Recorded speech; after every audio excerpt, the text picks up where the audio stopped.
Hurmatli abituriyentlar, 10-sinf o'quvchimiz kimyodan A+, biologiyadan A natija. Assalomu alaykum Sarvinoz. Assalomu alaykum. Xo'p, nimadan boshladingiz? Qancha vaqtda bunaqa natija va qanaqa strategiyalar qo'llaganingizni aytib bering. Birinchi marta 9-sinfligimda Buxoro Mehnat akademiya o'quv markaziga keldim va noldan kimyo va biologiya fanlarini o'qishni boshladim. Va menga bu markazda eng yoqqan jihati har hafta imtihon jarayonlari olib borilardi. Keyin o'quvchilarni ko'raman, hammasi darsda oq holatda o'tiribdi. Xuddiki men o'zimni bo'lajak doktordek his qilib o'qishni boshladim.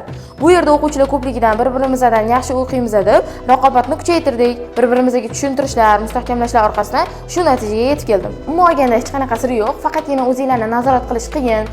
Yoki dangasa bo'layotgan bo'lsanglar, bu yerdagi buxorolik ustozlar aniq bilamanki, sizlarga sertifikat olib bermasdan qo'ymaydi. Malades Sarvinoz, endi xohlagan universitetingizga topshirsangiz bo'lar ekanda. Albatta.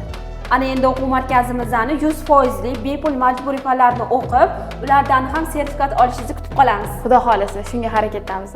Hammaga nasib qilsin. Agar kimgadir shunaqa natija kerak bo'lsa, qat'iy murojaat qilamiz. Albatta Buxoro Mehnat akademiyaga.